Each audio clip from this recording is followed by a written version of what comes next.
આપણે છઠ્ઠા અધ્યાયનું રિવિઝન ચાલતું, પાંચમા અધ્યાયનું કર્યું. હવે આપણો નંબર છઠ્ઠા અધ્યાય.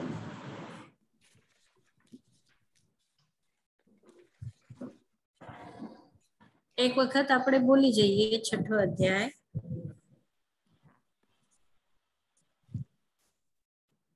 બધા ચોપડીમાં જોઈને અને શુદ્ધ ઉચ્ચારણ માટે ધ્યાન રાખજો. બે વખત હું એક એક સૂત્ર બોલું છું.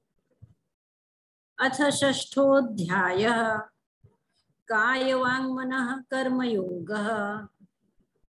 कायवाङ्मनः कर्मयोगः. स आश्रवः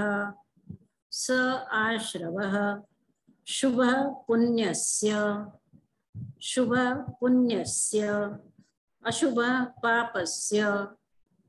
अशुभः पापस्य स कषाययो सांपरायिकेर्यापथयो.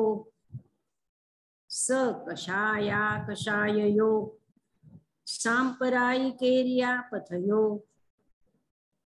अव्रत कषायेन्द्रिय क्रिया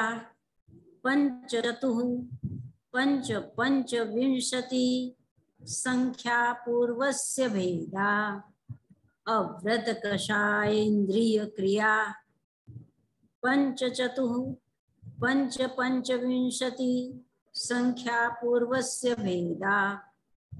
तीव्र मंद ज्ञाता ज्ञात भाव वीर्याधिकरण विशेषेभ्यस्तद्विशेषः.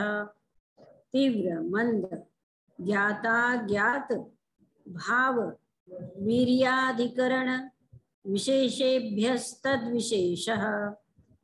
अधिकरणं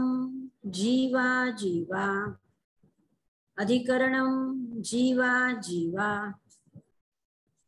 आद्यं संरंभ समारंभारंभ योग कृतकारितानुमत कषाय विशेषे स्त्रीश्चतुश्चैकशः.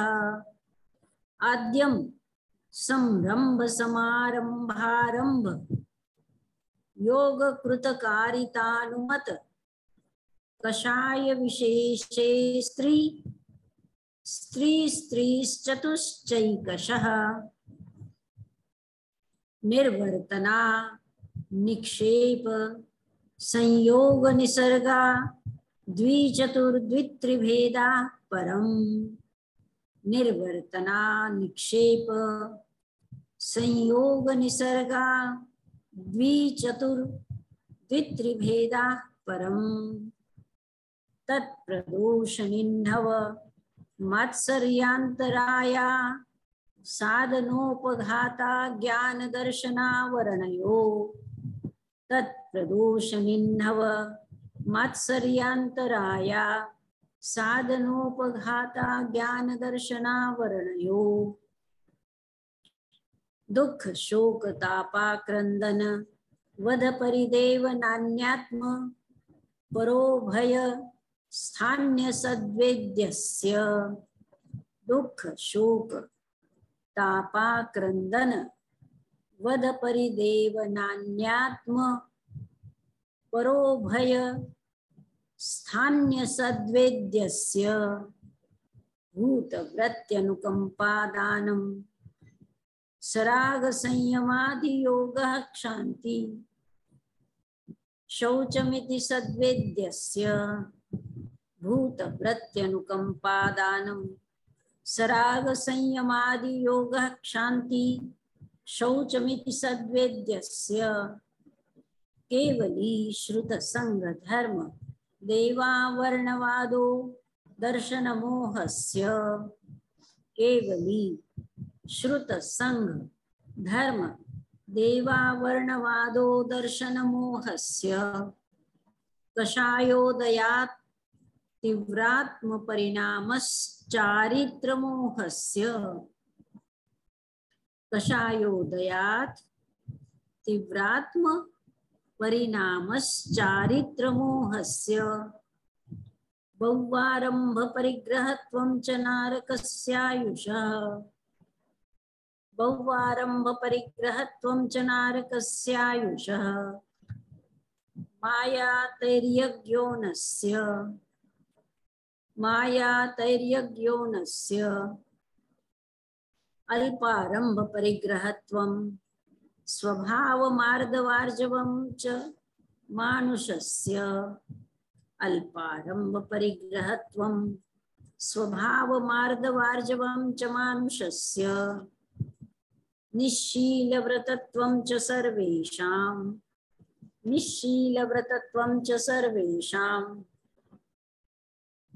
सराग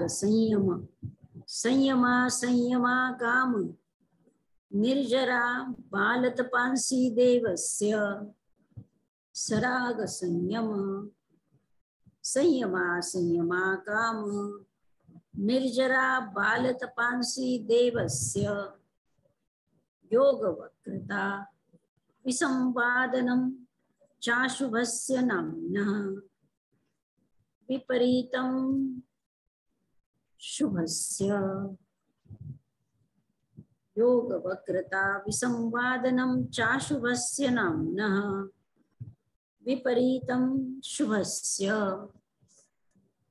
दर्शन विशुद्धिर विनय संपन्नता शीलव्रतेष्वनतिचारो भीक्ष्णम् ज्ञानोपयोग संवेगौ शक्तितस्त्याग तपसी संग साधु समाधि वैयावृत्यकरण मर्हदाचार्य बहुश्रुत प्रवचन भक्ति रावश्यका परिहानिर मार्ग प्रभावना प्रवचन वत्सलत्वमिति तीर्थकृत्वस्य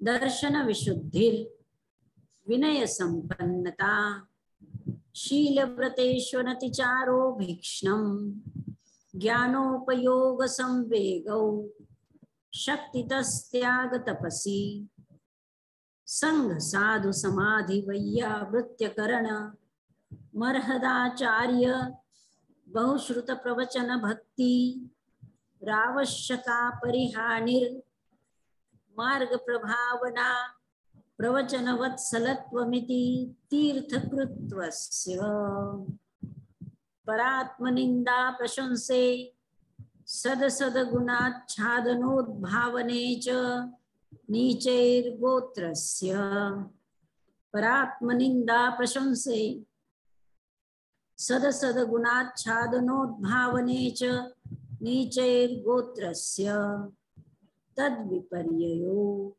नीचैर्वृत्त्यनुत्सेकौ चोत्तरस्य तद्विपर्ययो नीचैर्वृत्त्यनुत्सेकौ चोत्तरस्य विघ्नकरणमंतरायस्य इति षष्ठोऽध्यायः। હવે પ્રશ્ન છે કે યોગ કોને કહેવાય? રીટાબેન ક્રમથી તમે બધાને ચાન્સ। कीर्ति, योग किसको कहते हैं? योग मन वचन कायानी प्रवृत्ति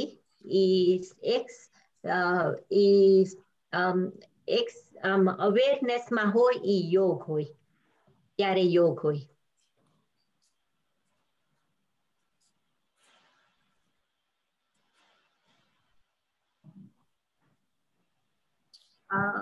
બીજું કોઈ કહી શકે છે? એવું કહેવાય સાતાજી મહારાજ, મન વચન કાયા ઈ યોગ છે, એનું કર્મ એટલે એનું એક્ટિવિટી યોગ છે। ભરતભાઈ? હું એમ જ માનું છું કે મન વચન અને કાયાની પ્રવૃત્તિ જે છે એ બધી એને યોગ કહેવામાં આવે। આપણો જે બાહ્ય બાહ્ય અને આભ્યંતર જે મન વચન અને કાય. રસીલાબેન. સાધનાજી મહારાજ મથેણ મંદામી મારી સમજણ પણ એ જ છે કે મન વચન ને કાયાની એક્શન હોય ને જે એને યોગ કહેવાય. આપણે એમ સાધનાજી મહારાજ એમ કહી શકીએ કે જે આત્માની વીર્ય શક્તિ, આત્મા શક્તિ ઈ તો ઈ જે છે લાઈક એના 15 ભેદ, કાયાના લાઈક કાય યોગના 7 ભેદ ને એવી રીતે કહી શકાય કે તમે કેવી રીતે આમ maybe this is ashrav, મન વચન ને કાયાના યોગ is ashrav, I don't know. ઓલું એ કહેવાય સાધનાજી મહારાજ કે આત્માનો વાઇબ્રેશન છે યોગ, અને એના ઈ શેના લીધે થાય? મન વચન કાયાનું કર્મ, આપણે કર્મ કરીએ એ एक्शन. डॉक्टर साहब आप कुछ बोलेंगे? आप म्यूट पर है डॉक्टर साहब. ठीक है. हाँ हाँ, कई थोड़ा नजदीक આવ્યા છો તમે. हाँ, मन वचन काया के कारण जो आत्माओं के प्रदेशों में स्पंदन होता है उसको हम योग कहते हैं. जो क्रिया करी हमने उसके कारण जो स्पंदन हुआ आत्मा. ठीक है. हाँ, यानी जो मन वचन काया की प्रवृत्ति मात्र योग नहीं है, क्योंकि अगर मृत शरीर है तो उस काया का अगर हलन चलन होता है तो वो योग नहीं कहलाएगा. मृत शरीर है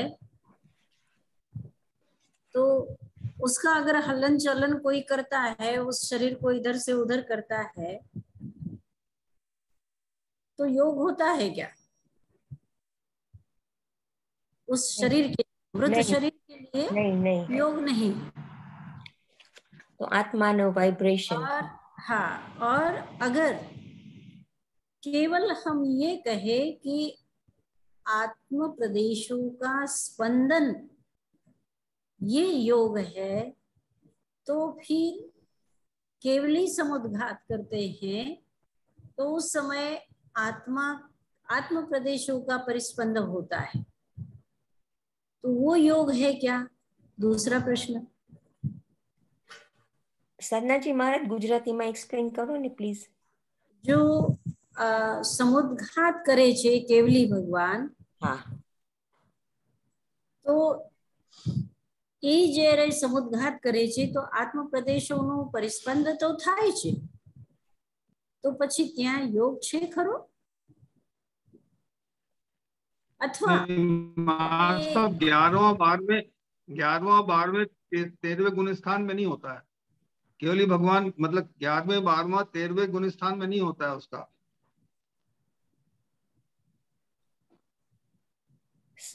समुद्घात तो निर्माण 10वें गुण स्थान तक होगा. या इन्हें योग कहवाय. योग तो बहुत दूर चलता है, या इन्हें योग कहवाय, बहुत दूर तक चलता है. ये बात नहीं है. आपकी बात जो है वो सांप्रदायिक मतलब कषाय जो है वो 6ठे गुणस्थान तक, 7वें गुणस्थान तक. ये वो योग तो जब केवली हो जाता है आत्मा तब भी है. लेकिन मेरा प्रश्न केवली समुद्घात करते हैं तब, अथवा जब सिद्धात्मा यहाँ से शरीर छोड़ करके जब सिद्ध लोक तक, लोकांत तक पहुंचती है, तब योग होता है क्या? क्यों नहीं होता? प्रश्न अब यह है कि क्यों नहीं होता. કેમ નથી થતું? તો કોઈ કર્મ નહીં માં સમયમાં રસીલાબેન, સમુદ્ઘાતના સમયમાં કેમ નથી થતું? योग કેમ ન કહેવાય? અને સિદ્ધાર્થમાં જ્યારે લોકાંત સુધી પહોંચે છે ત્યારે योग કેમ નથી? Because ત્યારે મન વચન ને કાયાનું લીધે ઓલા આત્માના પ્રદેશનું આમ નથી થતું સાધનાજી મહારાજ, ત્યારે તો એમને આત્માના પ્રદેશ સમુદ્ઘાત થાય છે, પણ મન વચન ને કાયા ત્યારે નથી ઓપરેટ થતું.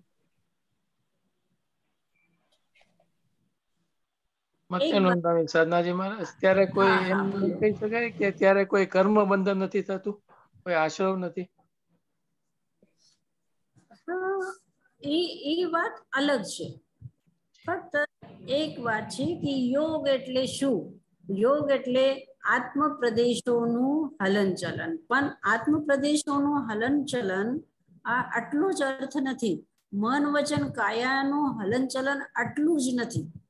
બે અલગ અલગ હોય ત્યારે નથી. પણ જ્યારે વીર્યાંતરાય કર્મનું ક્ષયોક્ષમ હોય,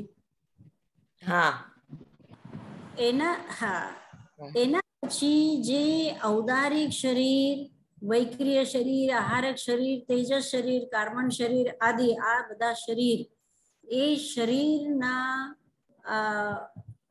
જે પ્રદેશો છે એના આલંબનથી જે કાયાનું હલન ચલન છે એ કાય યોગ છે. અને મન માટે પણ વચન, બીજા નંબરનું વચન આવ્યું, તો વચન માટે પણ વીર્યાંતરાય કર્મનો ક્ષયક્ષમ જોઈએ. બીજું, તમને વચનની શક્તિ જે છે એ પ્રાપ્ત થવી જોઈએ.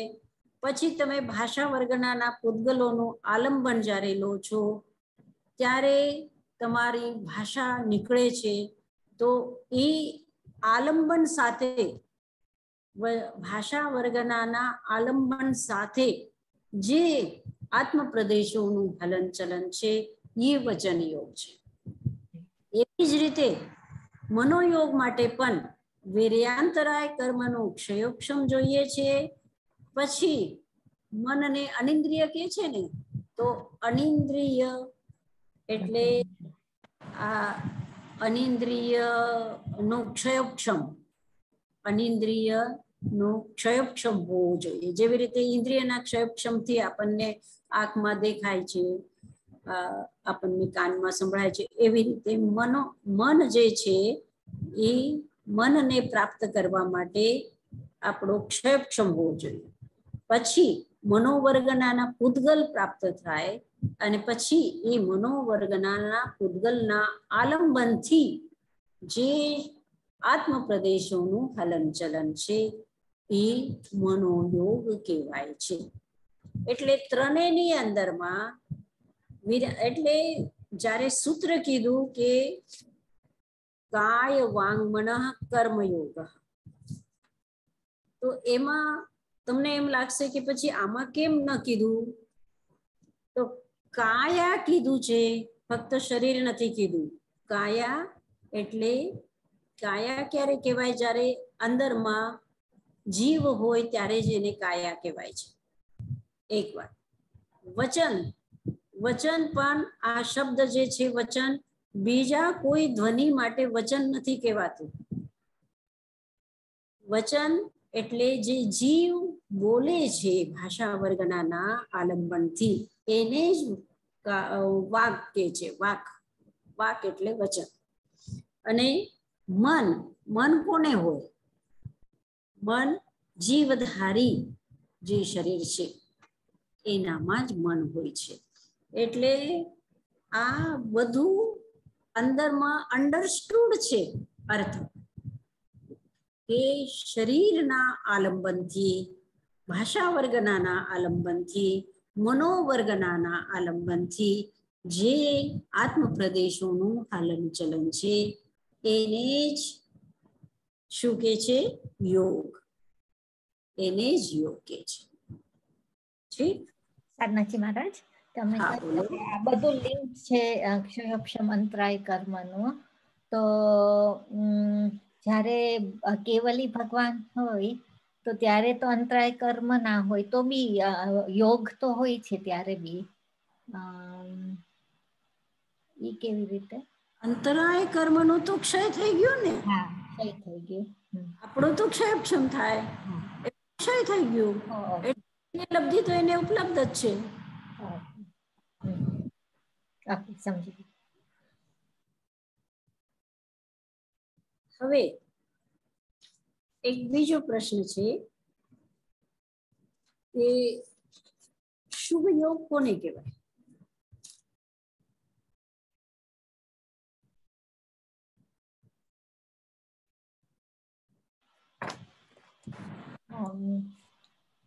ભરતભાઈ, જે યોગ થી એટલે મન વચન અને કાયાના પ્રવૃત્તિથી જેનાથી પુણ્ય બંધાય તેને શુભ યોગ કહેવાય. પુણ્યનો બંધ થાય. સો અહિંસા આપણા બધા વ્રત છે એ વ્રત પાડીએ, પછી દેવગુરુને ભક્તિ કરીએ, દાનની આપણે ધર્મ પાડીએ, દાન કરીએ, એને શુભ પુણ્યસ્ય કહેવાય. એના સાથેનો અંડરસ્ટુડ બીજો અંદરમાં રહેલો પ્રશ્ન એ છે કે શુભ યોગના સમયમાં પાપનો બંધ થાય છે કે નહીં? અશુભ કર્મનું બંધ થાય છે? તમે કેવા ભાવથી શુભ યોગ કરો એ પ્રમાણે અશુભ કર્મ એ થાય. ઘણીવાર તમે તમારા મનમાં એકદમ અહમ હોય કે કાંઈ કરતા હોવ કે મને આનું મળે તો એનામાં અશુભ કર્મ એ બંધાય. મારી સમજણ એવી છે. ભલે તમે શુભ પુણ્યસ્ય કરતા હો પણ તમારા મનમાં એમ આવી જાય કે મેં આ કર્યું છે તો એ આપણે અશુભ કર્મ બાંધીએ. આપણે અત્યારે સ્વાધ્યાય કરી રહ્યા છીએ, આ શુભ કર્મ છે, અને આ સમયમાં આપણા ફક્ત શુભ કર્મ જ બંધ થાય છે કે અશુભ પણ બંધ થાય છે? શુભ ની સાથે થોડો અશુભ પણ થાય, પણ એ ઓછો હોય. કારણ કે આપણી જે કાયાની બધી પ્રવૃત્તિ બધી ચાલે છે, આપણે કહે છે ને બધી વાતમાં મન વચન કાયાની જે પ્રવૃત્તિ છે એમાં પાપનો બંધ તો છે જ. થોડો ભલે ઓછો હોય પણ છે ખરી.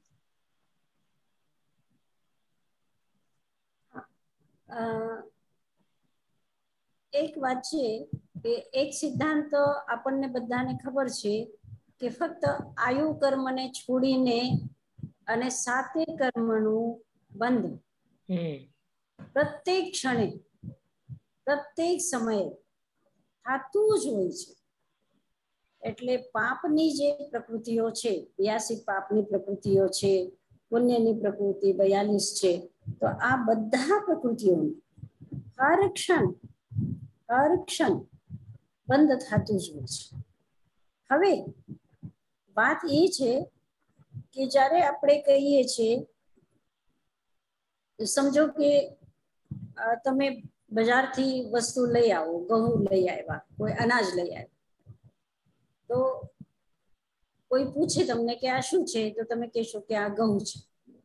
તો એની અંદરમાં થોડા ઘણા બીજા દાણા હશે, થોડા ઘણા એની અંદરમાં કચરો હશે, એકાદ બે જીવાત હશે, જે પણ હશે, પણ વધારે શું છે?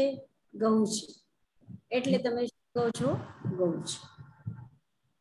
એ ખોટું તો નથી, પણ જ્યાં વધારે છે એટલે તમે એની વસ્તુ કહો છો. તો વધારે શુભનું બંધ થાય અને થોડું અલ્પ પાપનું બંધ થાય, એટલે આપણે શુભ પુણ્યસ્ય આ કહીએ છીએ. ઠીક છે?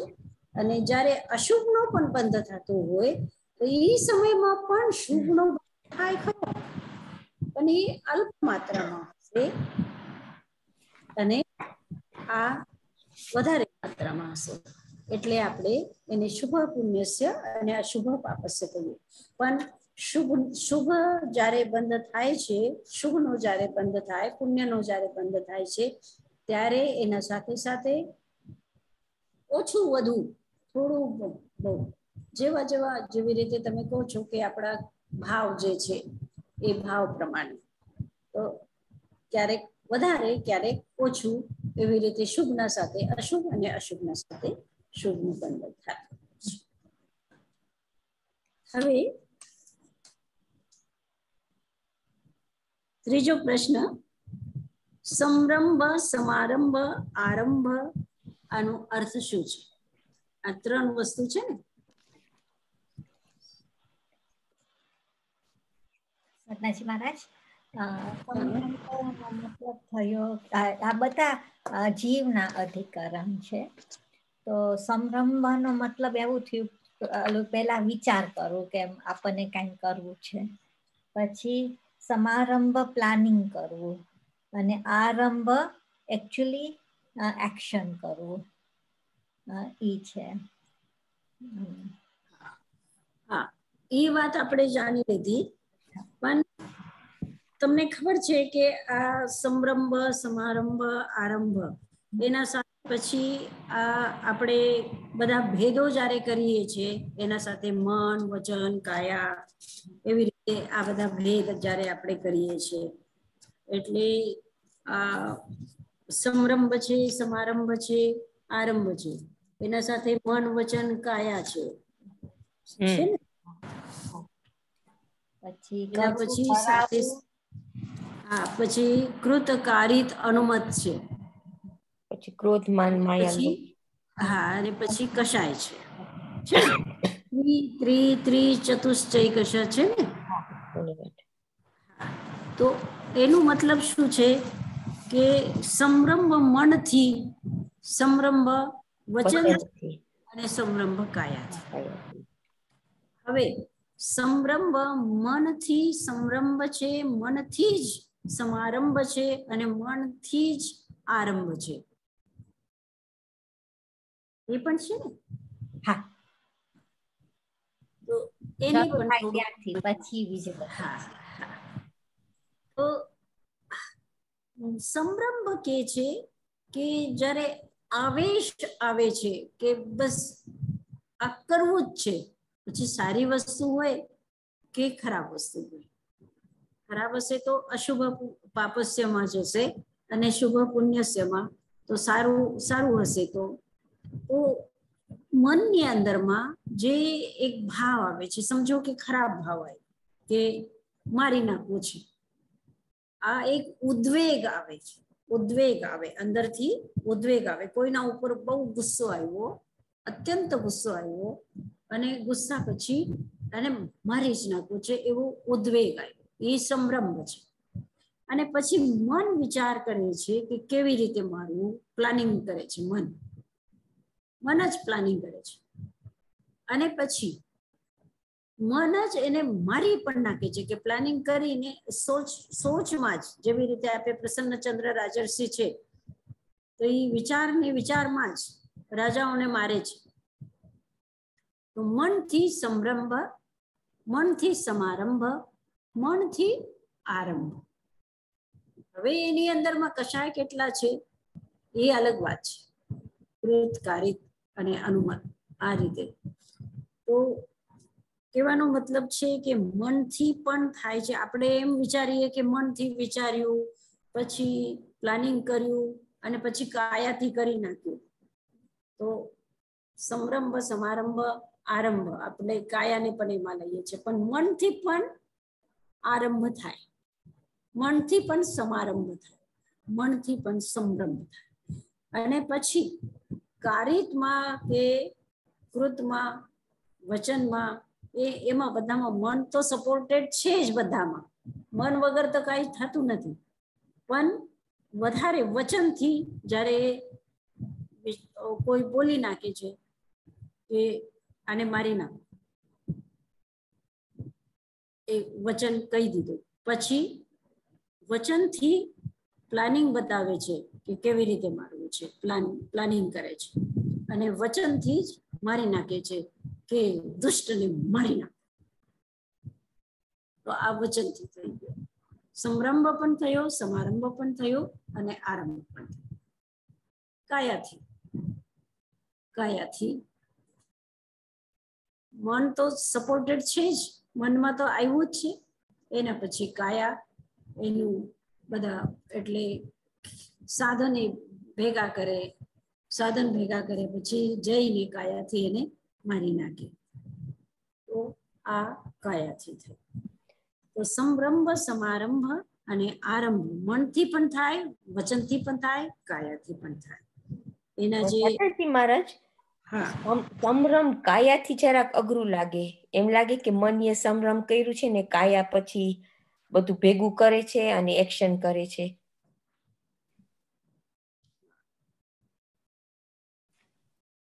હા, વાત તો બરાબર છે તમારી, પણ તોય ત્યાં પણ એમાં સાથ દે, મનને સાથ દે છે, કાયા પણ મનને સાથ દે છે, એટલે મનથી પણ સમરંભ થાય. આ એટલે સમરંભની જે એક સૂક્ષ્મ વ્યાખ્યા કરી નાખી છે ને, એ સંકલ્પાત્મક સૂક્ષ્મ અવસ્થા. સંકલ્પાત્મક, તો સંકલ્પ તો મન જ કરે, એટલે સમરંભ આપણને એમ થાય કે સમરંભ મનથી થાય, અને પછી સમારંભ આપણે કાયાથી, અને આરંભ પણ કાયાથી કરીએ છીએ. પણ અમુક અંશ બહુ સૂક્ષ્મ રીતે જ્યારે આપણે વિચાર કરીએ અંદરમાં જવાની, તો કાયાથી પણ એ બધું છે. હવે એક ચોથો પ્રશ્ન છે. આ 7મા સૂત્રમાં,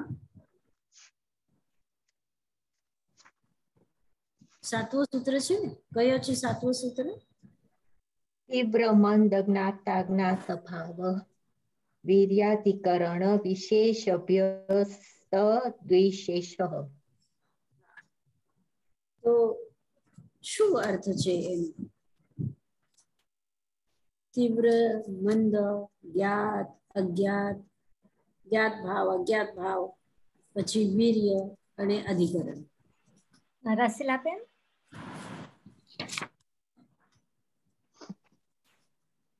તીવ્ર એટલે એકદમ ઇંગ્લિશમાં, ગુજરાતીમાં શું કહે, એકદમ જોરથી ગમે તે ભાવ હોય આપણા, રાગ દ્વેષના ગમે તે ભાવ તીવ્ર, મંદી ઓછા હોય, જ્ઞાત ભાવ વીર્યાધિકરણ અને વીર્યનું આપણા અંતરાય કર્મનો સંયોક્ષમ થાય, એનો પ્રાપ્ત થાય. જ્ઞાત એટલે જાણીને, અને જ્ઞાતા એટલે જાણીને. સોરી, હું તો આમ એમને મીનિંગ કરીને જરાક કરું છું. અધિક પરિણામ, તીવ્ર એટલે અધિક પરિણામ, મંદ એટલે અલ્પ પરિણામ, ઇન્દ્રિયો દ્વારા વિષય ગ્રહણ કરવામાં. પછી જ્ઞાતા એટલે જાણીને, આશ્ચર્યપૂર્વક એમ લખ્યું છે, ને અજ્ઞાતા ભાવ એટલે અજાણતા કરવું. વીર્ય એટલે આપણા અંદરથી અંતરાયના કેટલા સ્ટ્રેન્થ છે, અંદરથી કેટલું અંદરથી સ્ટ્રેન્થ છે. અને અધિકરણ તો આશ્રમની ક્રિયાના સાધનો છે. બીજો મેં કયો વર્ડ મિસ કર્યો છે? તીવ્ર, મંદ, જ્ઞાતા, અજ્ઞાતા ભાવ, વીર્ય, અધિકરણ. પુણ્ય પણ આપણે કરીએ અને પાપ પણ કરીએ. હા, એની અંદરમાં ફક્ત આપણે બે ક્વોલિટીની જ વધારેમાં વધારે કલ્પના કરીએ કે બહુ સારા ભાવથી એને દાન આપ્યું, અથવા બહુ અત્યંત ક્રૂરતાથી એને મારી નાખ્યું. હા હા, તો તેને તીવ્ર. હા, સહજતાથી પુણ્ય થાય છે, અને કોઈ વખત બસ મારી નાખ્યો એટલે મારી નાખ્યો, પણ ક્રૂરતાથી માર્યું અને આમ મારી નાખ્યું. બહુ ભાવથી દાન આપ્યું અને દાન આપ્યું, એવી રીતે ફક્ત બે જ જાણીએ છીએ. પણ શાસ્ત્રે એની અંદરમાં આટલી કેટેગરીઝ કીધી છે. વિશેષ. તીવ્ર ભાવ પણ હોય, મંદ ભાવ પણ હોય. જ્ઞાત ભાવ પણ હોય, અજ્ઞાત કોઈ વખત એટલે કે જાણી જોઈને પણ એ જાણતા થકા કે ભાઈ હવે એક નાનો છોકરો છે તો એને બિચારાને ખબર જ નથી કે આ જીવ છે, આ ચીટી ચાલે છે તો એ હાથ મારી દે છે, એને કઈ ખબર જ નથી. એ ઉત્સુકતા છે કે એ શું ચાલે છે અને એ હાથ મારે છે, અજ્ઞાત ભાવ છે. અને જ્યારે એ છોકરો જાણી લે છે કે આમાં પણ જીવ છે, એને દુઃખ થાય છે અને તે છતાં એ મારતો હોય તો એ જ્ઞાત ભાવ કહેવાય. પછી વીર્ય, એ અત્યંત જેની પાસે શક્તિ છે, અત્યારે રૂસ પાસે જે શક્તિ છે એ શક્તિ કારણથી એ વધારેમાં વધારે એ ધ્વંસ કરી રહ્યો છે, વધારેમાં વધારે હિંસા કરી રહ્યો છે, કારણ કે એની પાસે શક્તિ છે, વીર્ય છે. અને અધિકરણ, સાધન, એની પાસે સાધનો પણ છે, આટલા બધા શસ્ત્રાસ્ત્રો, આટલા બધા અધિકરણ એટલે શસ્ત્રાસ્ત્ર જે છે તો એ જેટલા તીવ્રમાં તીવ્ર શસ્ત્રાસ્ત્રો છે એના કારણથી વધારે હિંસા થાય છે.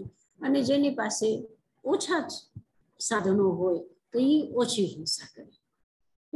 તો આ હિંસાના અલગ અલગ પ્રકાર અથવા પુણ્યના પણ એવી જ રીતે અલગ અલગ પ્રકાર થઈ શકે છે કે ખૂબ ભાવથી કોઈ સારું કામ કરે અથવા મંદ ભાવથી કે બસ ઠીક છે હવે રોજ કૂતરાને રોટલી નાખવી છે, નાખે છે, એમાં કોઈ કઈ ખાસ ભાવ દેવાના એમાં નથી. પછી જ્ઞાત ભાવથી એ પુણ્ય કરે છે કે ના આ કરવું સારું છે, રોજ પૂજા કરવી, રોજ પાઠ કરવું, રોજ માળા કરવી આ સારું છે, તો આ જ્ઞાત ભાવ છે. અજ્ઞાત ભાવથી કે આ સારું છે કે ખરાબ છે કાંઈ ખબર નથી, બસ કે છે આ પેલાથી આ મોટા લોકો કે છે તો કરી નાખો, ચાલો પાછળ જવાનું છે કે મંદિરે જવાનું છે, એનો કઈ એને અજ્ઞાત ભાવ છે, ખબર જ નથી પણ કે છે બધા એટલે જાય છે. તો એ પુણ્યનું કામ એ પણ કરે છે પણ અજ્ઞાત ભાવથી કરે છે. વીર્ય, શક્તિથી કરે છે, દાન આપવું હોય તો એની પાસે શક્તિ છે, ખૂબ શક્તિ છે, એના પાસે ખૂબ ધન છે અને એ શક્તિથી ખૂબ ઘણા બધાનું ઉપકાર કરે છે. અને એના પાસે શક્તિ ન હોય તો એ થોડું ઘણું કરે. અધિકરણ, એના પાસે સાધન છે, સાધન છે. હવે તમારી પાસે પૈસા તો ઘણા છે પણ સાધન એટલે તમને ત્યાં સુધી પહોંચાડવું, જ્યાં સુધી દેવાનું છે, જ્યાં ગરીબ છે, જ્યાં ભૂખ્યો માણસ બેઠો છે ત્યાં સુધી તમારે પહોંચવાની સહાયતા કરવા માટે પણ તમને કઈ સાધન તો જોશે ને ત્યાં સુધી પહોંચવા માટે. તો એ અધિકરણ તમારી પાસે ન હોય તો તમે બેઠા રહો. તમારી પાસે છે વીર્ય એટલે શક્તિ તો છે પણ અધિકરણ નથી, તો પછી તમે ન કરી શકો. તો આ બધી વિશેષતાઓથી આની વિશેષતા છે. આ બે વિશેષતાનો અર્થ શું છે? એક વિશેષતા છે અધિકરણ વિશેષેભ્ય અને પછી પાછું છે તદ વિશેષ. આ બે વિશેષતાનો અર્થ શું છે?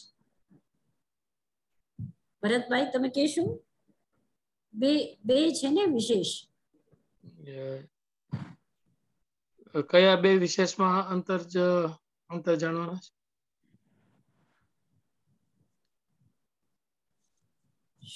શું છે તમે રીટાબેન કહેશો? પાછો પ્રશ્ન પૂછો સાધનાજી મહારાજ પ્લીઝ. 7મા સૂત્રની અંદરમાં જે વિશેષ શબ્દ છે એ જગ્યાએ આવ્યું. અધિકરણ વિશેષ તદ્વિશેષ. ઓકે, એનો મતલબ એમ થયો કે વિશેષનો મતલબ એવું થયો કે વધારે કે ઓછું.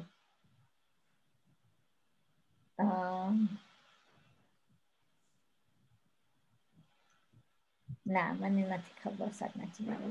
એમ કહી શકાય મથેરાનંદ સ્વામી, શ્રદ્ધાજી મહારાજ એમ કહી શકાય કે બંધકરણ સમાન હોય પણ એમાં બંધકરણ સેમ હોય પણ એમાં જે કર્મબંધ છે એનો ભેદ હોય.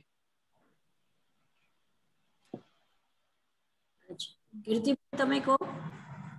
મને એમ લાગે છે, હું એવી રીતે સમજુ છું કે અધિકરણ થી ભેદ ને કર્મ બંધ થી ભેદ, એટલે બે ભેદ આવી રીતે થાય.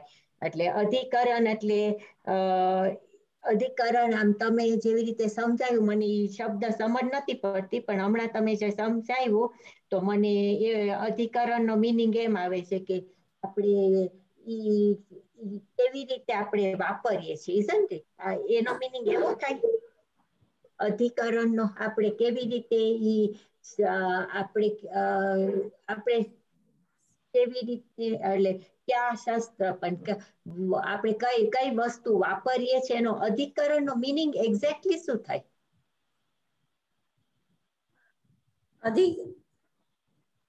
અધિકરણ એટલે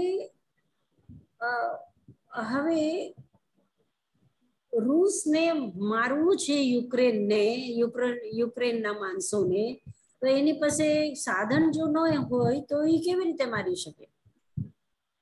આમાં પછી આપણે સાધન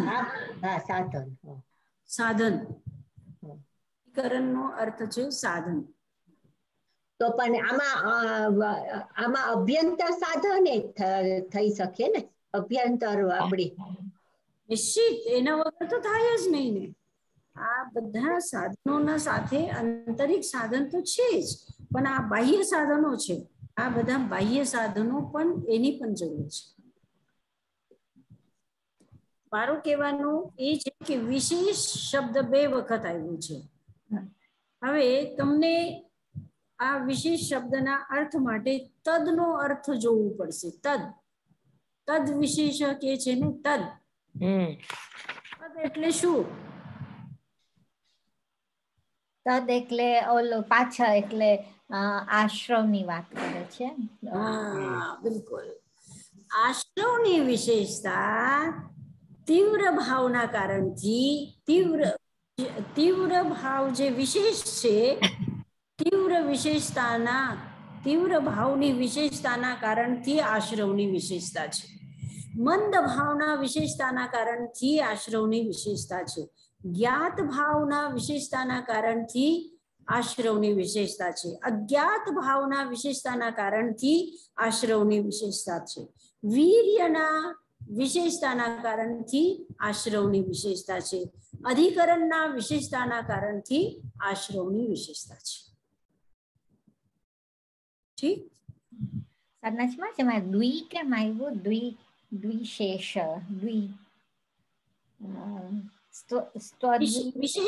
વિશેષ શબ્દ છે. વિશેષેભ્ય એટલે આ જે સ છે એ સ વિસર્ગનો છે. વિશેષેભ્યમાં બે મીંડા લાગી જશે તો સ ત્યાં વયો ગયો. પછી તદ રહી ગયું. તદ એટલે આશ્રવ, અને વિશેષ. અને ઓલું જે છે સ્વદ્વિશેષ, દ્વિ, એમાં દ્વિ છે, તો ઈ દ્વિ નો મતલબ એમાં ઈ દ છે ઈ શું થઈ જાય એનું? નીકળી જશે. તદ અલગ કરશું ને. હા, તદ. ઓકે. તદ પછી રહી જશે વિશેષ. Okay, thank you.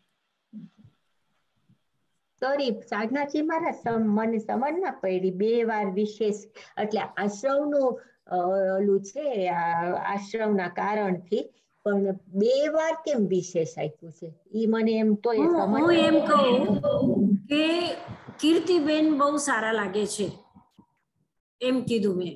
કીર્તિબેન બહુ સારા લાગે છે. હવે હું એમ કહું કે એને જે એલો શર્ટ પહેર્યો છે એના કારણથી કીર્તિબેન સારા લાગે છે. કીર્તિબેન સારા લાગે છે એક વાત, અને જે યલો કલરનો શર્ટ પહેર્યો છે એના કારણથી કીર્તિબેન સારા લાગે છે. બેમાં ફરક થયો ને. એક તો સારા લાગે છે કીર્તિબેન, અને બીજો येलो कलर जे छे એ બહુ સારો છે, એના કારણથી કીર્તિબેન વધારે સારા લાગે છે. હવે આશ્રવની વિશેષતા, આશ્રવ એક સરખો નથી થતો. તમે બધા અને હું અહીંયા આપણે બધા સ્વાધ્યાય કરીએ છીએ, પણ તમારા પુણ્યનો બંધ, તમારા બધાનો પુણ્યનો બંધ અને મારા પુણ્યનો બંધ, આપણા બધા પુણ્યનો બંધ, એની વિશેષતાઓ અલગ અલગ છે. કેવી રીતે અલગ અલગ છે? તો એના માટે એને આ આટલા કારણો બતાવ્યા કે તીવ્ર ભાવની વિશેષતા છે, એના કારણથી મારા આશ્રવની વિશેષતા થશે. બરાબર? મંદ ભાવની વિશેષતા હશે તો મારો આશ્રવ મંદ થશે. મારો જ્ઞાત ભાવની વિશેષતા હશે કે હું વધારે જાણું છું અને એના કારણથી હું આ સ્વાધ્યાય કરી શકું છું, તો મારી આ જ્ઞાત ભાવના વિશેષતાના કારણથી મારા આશ્રવની વિશેષતામાં ફરક પડશે. ઠીક છે? વિશેષતાનો અર્થ છે તીવ્ર અથવા મંદ મારો જે આશ્રવ થશે એ વિશેષતા તીવ્ર મંદ ભાવના વિશેષતાના કારણથી તીવ્ર મંદ વિશેષ મારો આશ્રવ થશે. Thank you. બે વસ્તુ થઈ. એક તો સાધન છે, વિશેષ સાધન છે. કોઈને હું વસ્તુ આપું છું, ખીર આપે છે, શાલીભદ્ર ખીર આપે છે. ખીર આપે છે તો ભાવની વિશેષતા તો છે, પણ ખીરની પણ વિશેષતા છે. ખીરની પણ વિશેષતા છે. એનું જે અધિકરણ છે એ અત્યંત વિશિષ્ટ છે, એના ભાવ પણ વિશિષ્ટ છે અને એ ખીરની પણ વિશેષતા છે. એના કારણથી શાલીભદ્રના પુણ્યનો જે બંધ છે એ વિશેષ થઈ ગયો. વિશેષતા છે એના ભાવની અને ખીરની, દેવાના ભાવની, અને એના કારણથી એને જે પુણ્યનો બંધ થયો એ વિશેષ થયો. બરોબર? Thank you so much. બહુ ફાઇન એક્સપ્લેન કર્યું સાધનાજી માં. Thank you. હવે હજી બે સૂત્ર આપણે કરીએ. આમાં બે ભાગ થઈ જશે આ છઠ્ઠા અધ્યાયમાં. એટલે આશ્રવના સામાન્ય, આ બધા સામાન્ય નિયમો કહી દીધા, અને પછી કર્મ, 8 કર્મ છે, એ 8 કર્મના આશ્રવ અલગ કહી દેશે. તો 8 કર્મ તત્પ્રદોષથી શરૂ થાય છે 11મા સૂત્રથી. તો આ બે સૂત્ર હજી આપણે કરી લઈએ. આદ્યમ સંરંભ સમારંભારંભ યોગ કૃત કારિતાનુમત કષાય વિશેષય સ્ત્રી સ્ત્રી સ્ત્રી ચતુશ્ચૈકશ. આની અંદરમાં અત્યારે થોડું ઘણું આપણે જાણી લીધું કે સંરંભ, સમારંભ, આરંભ આ 3 છે. પછી યોગ પણ 3 છે, કૃત કારિત અનુમત 3 છે. તો 3 3 3 આવી રીતે 3 થઈ ગયા ને. અને એના પછી શું છે? કષાય. એ કેટલા છે? 4. હા, તો આ બધાના વિભાગ કરી લીધા છે, ભંગ કરી લીધા છે, વિશેષતા કરી લીધી છે કે કેવી રીતે થાય, આ ભંગ કેવી રીતે થાય છે. તો એના માટે આ બધા જ્યારે ભંગ આપણે એક સાથે મેળવીએ કેટલા થાય છે? 108 થાય છે. તો કૃત કાય સંરંભ, કૃત કીધું, કૃત કાય સંરંભ, કૃત વાક સંરંભ, કૃત મન સંરંભ છે ને. કૃત થી આ 3 થયા. પછી કૃત કાય સમારંભ, કૃત વાક સમારંભ અને કૃત મન સમારંભ 6 થઈ ગયા. કૃત કાય આરંભ, કૃત વાક આરંભ અને કૃત મન આરંભ 9 થઈ ગયા. અને આ 9 ને આપણે ક્રોધ, માન, માયા, લોભ, આ 4 થી આપણે ગુણા કરીએ તો કેટલા થાય? 9 ચોકા 36 થઈ ગયા. પછી કારિત આવ્યું. કારિત કાય સંરંભ, કારિત વાક સંરંભ, કારિત મન સંરંભ, કારિત કાય સમારંભ. હવે સમારંભ આવ્યું. કારિત વાક સમારંભ, કારિત મન સમારંભ. એવી જ રીતે આરંભ આવ્યું. કારિત કાય આરંભ, કારિત વાક આરંભ, કારિત મન આરંભ. આ 9 ના પાછા 4 કશાય થી ગુણા કરી લીધા, 36 થયા. હવે અનુમોદિત, અનુમોદિત કાય સંરંભ, અનુમોદિત વાક સંરંભ, અનુમોદિત મન સંરંભ થયું. એના પછી અનુમોદિત કાય સમારંભ, અનુમોદિત વાક સમારંભ, અનુમોદિત મન સમારંભ.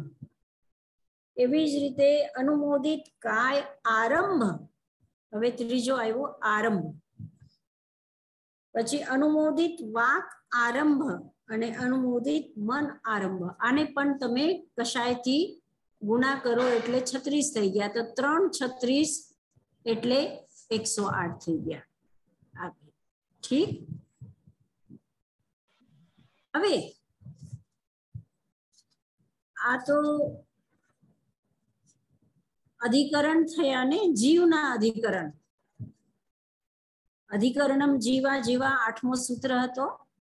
અધિકરણ છે 2, એક જીવાધિકરણ, એક અજીવાધિકરણ. હિંસા થાય છે પણ હિંસા એકલો આત્મા નથી કરતો. એ જ્યાં સુધી એને પૂતગલનો સહયોગ ન મળે ત્યાં સુધી એકલો આત્મા નથી કરતો. એટલે જીવ સમારંભ પણ છે અને અજીવ સમારંભ પણ છે ને. જીવ અધિકરણ અને અજીવ અધિકરણ. હિંસા જે થાય અથવા પુણ્ય જે થાય, સારું શુભ થાય અથવા અશુભ થાય, બેયમાં અધિકરણ જીવનું પણ છે અને અજીવનું પણ છે. તો હવે જીવનો અધિકરણ એ આપણે 108 ભેદથી જોઈ લીધું. હવે અજીવનો અધિકરણ છે. તો અજીવનો અધિકરણ એટલે અહીંયા કે છે નિર્વર્તના, નિક્ષેપ, સંયોગ, નિસર્ગા, દ્વિચતુર્દ્વિત્રિભેદાપરમ. નિર્વર્તનાના 2 ભેદ છે, નિક્ષેપના 4 ભેદ છે, સંયોગના 2 ભેદ છે અને નિસર્ગના 3 ભેદ છે. નિર્વર્તનાના 2 ભેદ કયા? મૂળ ગુણ નિર્વર્તના અને ઉત્તર ગુણ નિર્વર્તના. એવી રીતે 2 ભેદ કર્યા છે નિર્વર્તનાના. તો એ મૂળ ગુણ નિર્વર્તના એટલે આપણે શ્વાસોશ્વાસ લઈએ છીએ. શરીર, આ આત્મા શરીર બનાવે છે, આ આત્મા મનને બનાવે, વચનને બનાવે. જ્યારે આ આત્મા, આ જીવ જ્યારે દેહ ધારણ કરે છે ત્યારે દેહ ધારણ કરે ત્યારે શરીર બનાવે. અને એમ પણ રોજ આપણે આહાર કરીએ છીએ તો શરીર બનાવીએ છીએ, મનને પણ શક્તિ આપીએ છીએ, શ્વાસોશ્વાસ પણ લઈએ છીએ. તો આ બધું શું છે? મૂળ ગુણ નિર્વર્તના છે. પછી ઉત્તર ગુણ નિર્વર્તના. ઉત્તર ગુણ નિર્વર્તનાની અંદરમાં શસ્ત્રાદિ બનાવવું હિંસા માટે, અથવા કોઈને તમે ગરીબ લોકોને ખાવા માટે આપો છો, અથવા કોઈ દાન આપો છો, અથવા કોઈની સેવા કરો છો. તો એ સેવા કરવા માટે, કોઈ બીમાર છે એની તમે સેવા કરો છો, તો એ સેવા કરવા માટે જે તમારા પાસે સાધનો છે એ સાધનોનો તમે ઉપયોગ જે કરો છો તો એ ઉત્તર ગુણ નિર્વર્તના થઈ. એ ઉત્તર ગુણ નિર્વર્તના. હવે નિક્ષેપ આવ્યું. નિક્ષેપમાં થોડું અલગ છે. નિક્ષેપ એક તો 4 નિક્ષેપ આપણા જ્ઞાનના સાધનો છે એ અલગ છે, અને નિક્ષેપનો અર્થ છે રાખવું. જેવી રીતે આપણે કોઈ પણ વસ્તુ, આ વસ્તુ મેં લીધી અને આ મેં રાખી.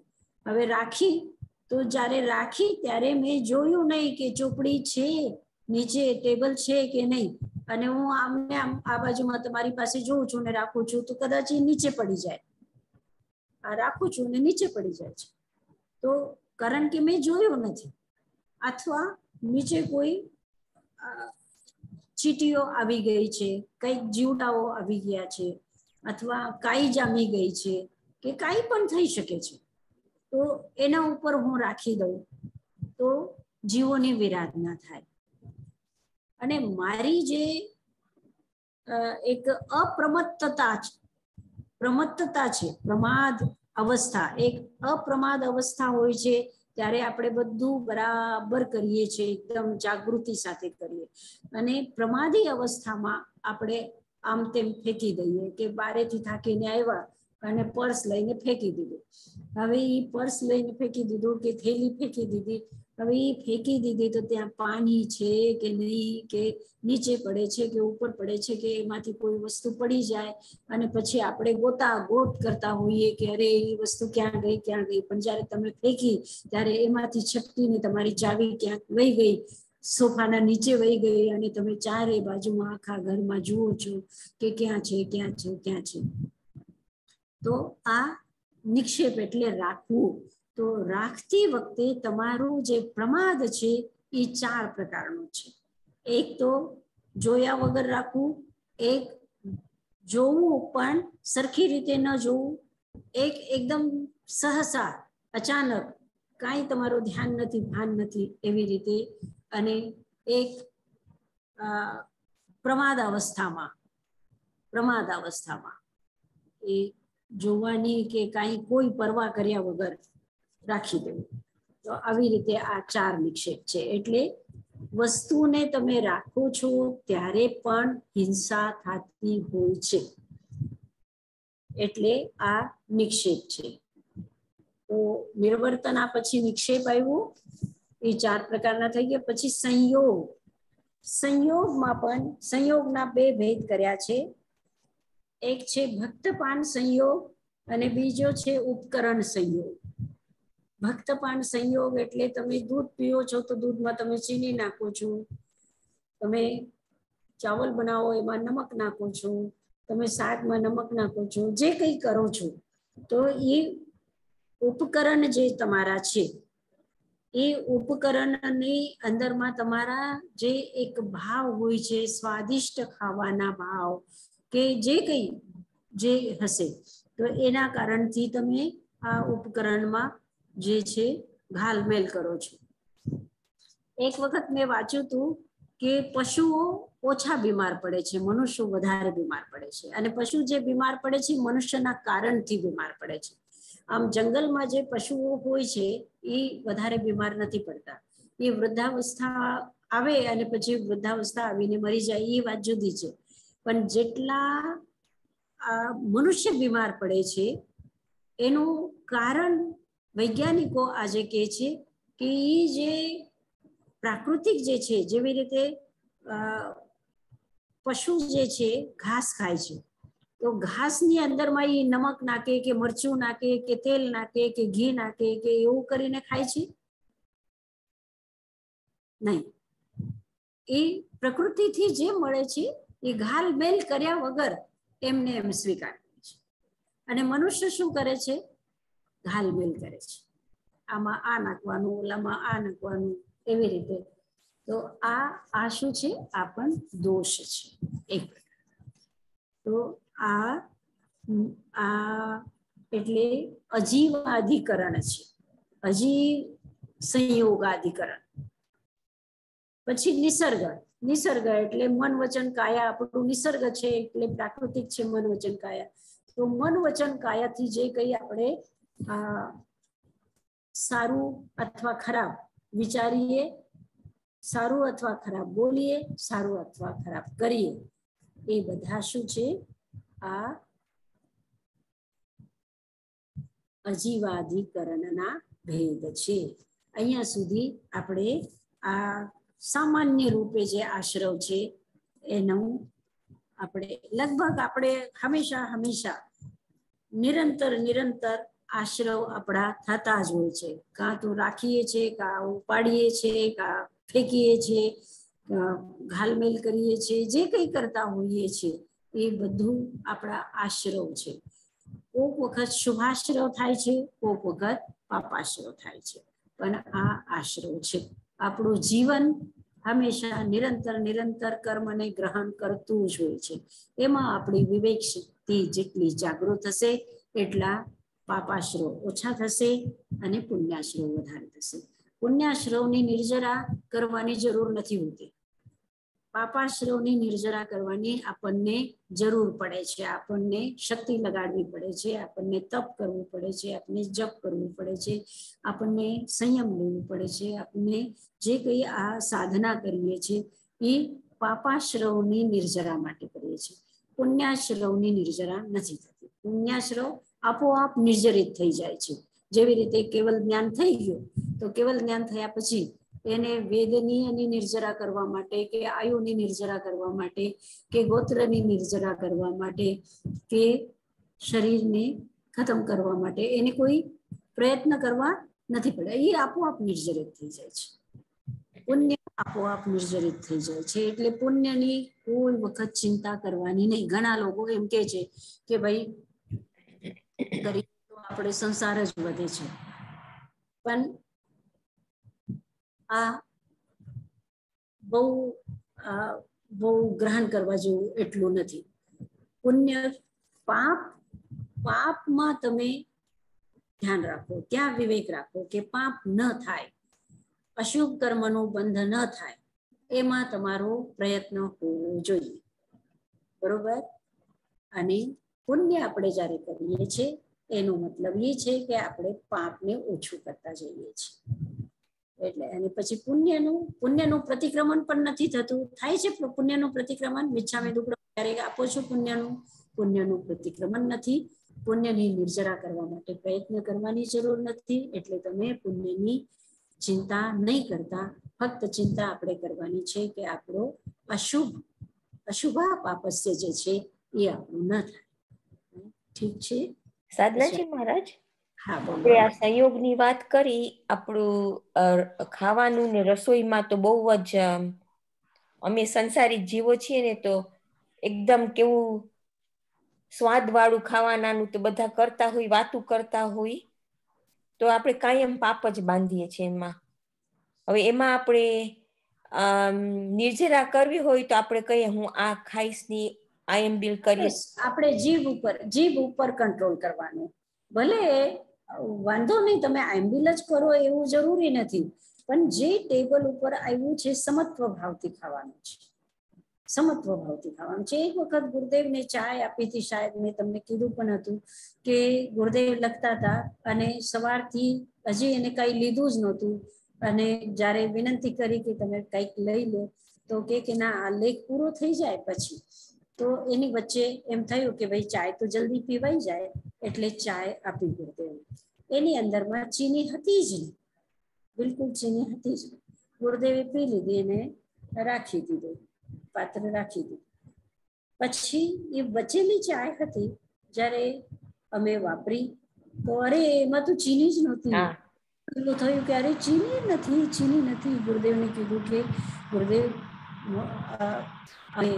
એટલે ક્ષમા માંગીએ છીએ કે એવી રીતે થઈ ગયું, ધ્યાન નહોતું. તો કે અચ્છા નહોતી ચીની, મને નથી ખબર.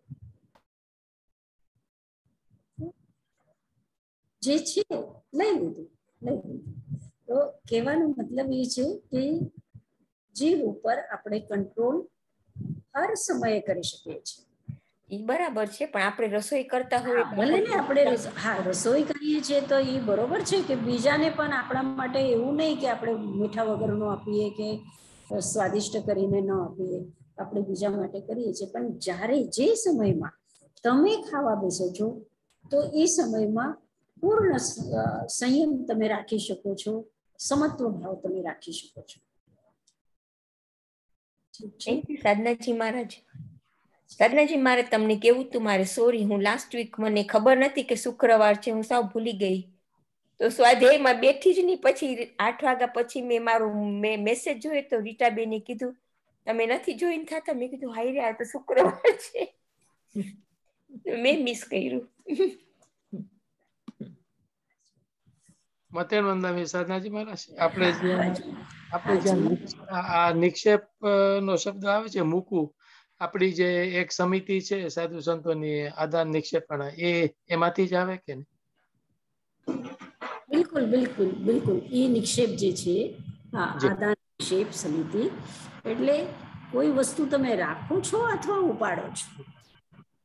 ઉપાડો છો, જ્યારે ઉપાડો છો ત્યારે પણ તમારે વિવેકની જરૂરત છે, અને જ્યારે તમે રાખો છો ત્યારે પણ વિવેકની જરૂરત છે. અને જો વિવેક હશે તો પછી ઉપદ્રવ ઓછા થાય, નહીં તો આપણે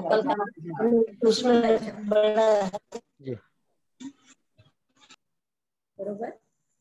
હાજી, થેન્ક યુ વેરી મચ.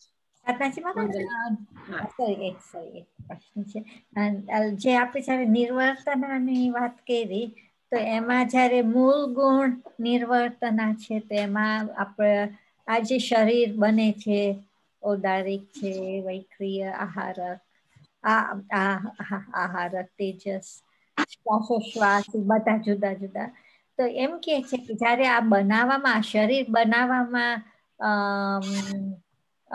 આશ્રમ થાય છે, એમ કે છે કે આ શરીર. બરોબર. હા, થાય છે. અને આપણે શરીર બનાવતા જ હોઈએ છીએ. આપણને હંમેશા જ્યારે છે ત્યારે આપણને મન એવું હોય કે મારું શરીર સારું રહે, એને આ મને શક્તિ આપે, એવો તો ભાવ હોય છે ને.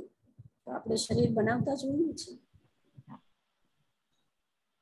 ઠીક છે, મંગલ પાઠ.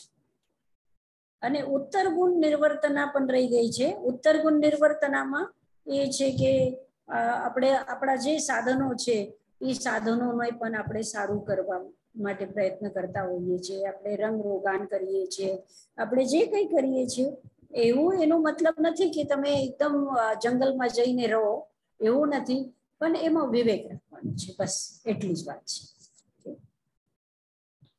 नमो अरहंतानम, नमो सिद्धानम, नमो आयरियानम, नमो वज्रायानम, नमो लोए सवसाहुनम, एसो पंच नमोकारो सर्व पावकपणासनो मंगलानंच सब्देसिं परमं पवई मंगलम.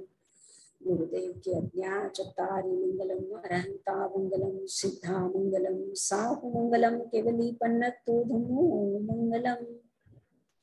चत्तारि लोगोत्तमा, अरहंता लोगोत्तमा, सिद्धा लोगोत्तमा, साहु लोगोत्तमा, केवली पन्नतो धम्मो लोगोत्तमो. चत्तारि शरणं प्रवज्जामि, अरन्ते शरणं प्रवज्जामि, सिद्धे शरणं प्रवज्जामि, साहु शरणं प्रवज्जामि, केवली पन्नतं धम्मं शरणं प्रवज्जामि. चार शरणा दुःखहरणा सुखकरणा शरणानि को, जो भवे प्राणी आदरे अक्षय अमृत. ओम शांति शांति शांति. બધા મજામાં છો?